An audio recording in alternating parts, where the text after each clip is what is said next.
What's going on, world? It's your boy Gemini Brown here, back with another episode of Nalo Kicking Knowledge. Today, we'll be discussing the upcoming transits of the moon's lunar nodes. So, let's get into it. If you're new to astrology, the lunar nodes represent our karmic and evolutionary cycles. The south node of the moon represents where we've been, things that we've mastered, and areas of life that we're used to, and very much so represents a comfort zone. So in a natal chart, wherever the south node is where the person tends to kind of want to stay at because they feel comfortable there. But opposite to that is the north node, which I like to consider a secondary sun sign. It's something that you can, traits that you cultivate, areas of life that you need to really experience to further evolve and grow. And when combined with your sun sign, really seek to elevate you a bit higher. Okay? Now, the cool thing about the transits is that the north and south node transit-wise change signs every 18 months. And as they're transiting, they, regardless of sign, they are helping you or pushing you towards fulfilling that natal north node. Okay? Now, it's like a rule of thumb within the chart to say, stay away from your south node. Don't get comfortable there. So let's just say you have a south node in the fourth house, right? There may be a reliance on family or wanting to stay close-knit, all right? But opposite to that is the 10th house, which will indicate that, you need to become more independent, more career-oriented, standing on your own too. But transit-wise, I feel like the south node takes on a different expression and can be channeled in a different way. Now, the north and south node will be moving into the signs of Gemini and Sagittarius. The north node being in Gemini, south node being a Sag. The thing with the south node is that over the last couple of years, we've had Jupiter transit Sagittarius as well as Saturn transit Sagittarius. And during those times, there were lessons that we learned. And with Saturn, especially certain disciplines that we cultivated. So being more grounded and disciplined within our spiritual life and living in that particular truth. Jupiter being more faithful and optimistic. Okay, believing in ourselves or whatever area of life that was transiting. Okay, so as the south node is in Gemini, we want to rely, or we want to think of the south node like as a closet or storage space, where it's like, okay, the things that I've learned, I'll just put them here. And going back to those things that you recently learned and taking those things and allowing them to propel you more towards the north node, which in this case is Gemini. Okay? So, let me give an example of one of the things that I think was definitely going to play out. So Gemini, ruled by Mercury, deals with learning, deals with communication, deals with curiosity. Okay? The cultivating of skills. And curiosity is definitely what you should allow to guide you during this time. Right? And then the south node deals with beliefs, religion, living in our truth. So one thing I think will play out during this time is that there is going to be an increased curiosity of people wanting to study metaphysical or occult sciences. All right? Now, with that said, and we've seen this also play out with, Mercury retrogrades becoming a little bit more prominent and talked about and things of that nature, right? Okay. So with that said, the south node works in two ways. And also, to some extent, we need to leave the south node.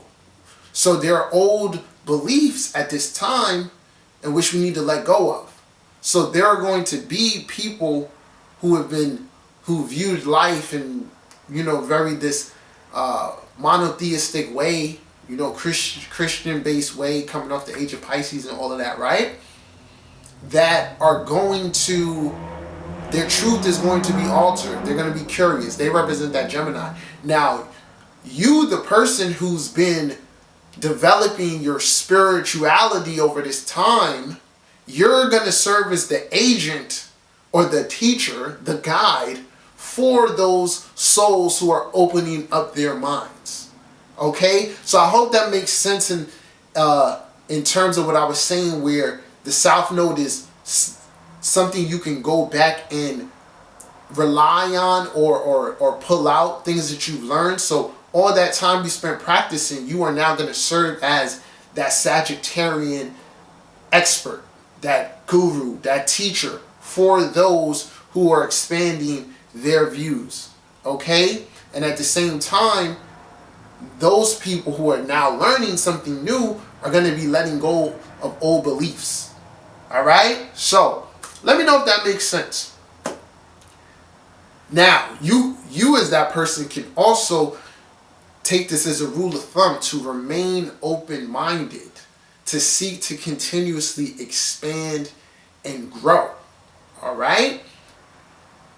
Another thing I see that's going to play out collectively, especially that we have Saturn now in Aquarius and then Jupiter next year coming to Aquarius, is a lot more social unity, a lot more people, like-minded individuals coming together. Now, this is where we go back and see how the North Node in Cancer played out. One of the things about, the North Node in Cancer was about finding your soul family, okay, or people you relate to on that cosmic level. Okay, you establish that foundation. Now, you're going to build off that by communicating, being able to communicate and teach others about what it is that you believe in. So I think we're going to see a lot more groups outwardly promoting and communicating their messages, and people being more prideful within the groups that they belong to. So us here in, the spiritual community, we kind of just lead by example. But I think a lot of us are going to become more vocal. And this is going to extend to others as well. I think this quarantine time plays in perfectly because we're seeing that the system is broken. And one thing Aquarius represents is reform. So while Saturn is reforming the system, the North Node in Gemini is going to stimulate the communication. The hey, guys, you need to pay attention to this. You need to learn more about, business and worker wages and, having things in your best interest. All right? So a lot more social unity, a lot more communication of different ideas. And like I said, be open towards learning because we can all benefit from that. Now, on a personal level, this will tie in, I think, the aspect of where Gemini relates to skills and being ruled by Mercury, who is a natural entrepreneur. The trend has been already in motion, but we're going to see more people striving towards multiple streams of income. Okay? This will be a great time to go back to school, right? And people always ask, how do I know? Well, the easy part is knowing, like, if it's in your third house, which relates to learning, fifth house, ninth house, second house as well, because your learning or your education will become of value to you. All right? So definitely see people going back to school, picking up new skills and new hobbies, right? And then, or on another level, it's just people going into business for themselves. So having that 9 to 5, but also realizing I can't give you all my energy, because in times like this, when shit hits the fan, I'm left assed out. All right? So I'm saying it again, this North Node transit is going to be powered by curiosity and your ability to learn. Whatever you learn about, let it truly empower you, right? So more of an entrepreneurial spirit, right? If this is occurring in your first house, you're going to need to show more of your Gemini qualities. Let your intellect speak more for you, having more of a voice and say in different areas of your life. If this is occurring in your fourth house, relocate. Find a place in which you feel comfortable at, right? Start a home business. I already covered the fifth house. Do more learning. Cultivate more of your creative abilities, okay? The sixth house, this is going to call for you to be much more grounded in your everyday life. The way you apply your intellect, you'll probably be wanting to learn more things about health, altering altering your diet, trying different things in that regard. And this can also indicate a change in occupation and things of that nature. If this is going to occur in your seventh house, there are going to be key partnerships in which you undergo. And these partnerships, you can stand, they're either going to challenge the things that you believe in. So that theme I talked about earlier of learning or being more open-minded to things you didn't believe before, that's going to be even more prominent, okay? You're going to be more willing to expend or go on more adventures or short trips with others. Your friends are going to, or your partnerships are going to stimulate your ability to learn. If it's the eighth house, if this is occurring in your eighth house, in terms of intimacy, communication is going to be key. And then always within these North Node transits, like I said, you want to go back and check your natal North Node and South Node, as well as any problematic areas of your chart. So let's say natally you have Mercury square your moon. That shows that it's hard for you to communicate your deeper feelings. The moon, the North Node transit in the eighth house would stimulate a transformation in that area. All right? It can also, like I said, indicate learning more about the occult and things like that. If it's the ninth house, another indicator you need to go back to school. I've talked about that. Could also indicate relocating or doing more traveling and learning through your traveling experiences, going on spiritual retreats and things of that nature. 10th house, entrepreneurial spirit is at an all-time high.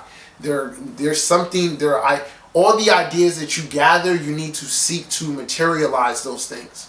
If you're a person, whatever hobby you have, more than likely you're going to have opportunities to turn that into a business, okay? You could also get promotions or go to new levels within your career. 11th house speaks to that theme about communicating the message of the group that you belong to, really becoming an advocate for that, wanting to teach people about the things that you believe in, planning things with your close friends or group associates, a lot of activity, overall increased social life. And if this is within your 12th house, kind of similar to houses 5, 8, and 9, learning and allowing that to stimulate your spiritual growth, but you'll probably be a lot more willing to communicate a lot of your spiritual views. So within all these transits, you look at what planets are going to be aspecting those in your personal chart, right?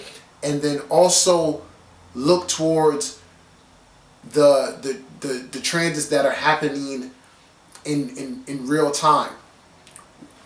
One I'll talk about is because Mercury rules Gemini, and so it's ruling this North Node for this time. the North Node both nodes naturally go transit in retrograde phase. So it's an inward energy. This energy is always turned inward. Mercury basically goes retrograde every 3 months or so.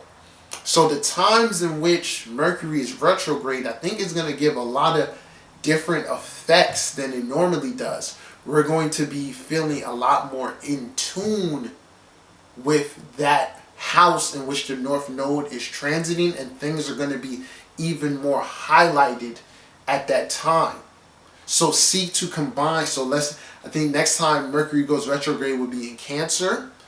And so you want to look at where Cancer is in your chart and then where the North Node is transiting. There are going to be activity or events occurring in both those areas of your life.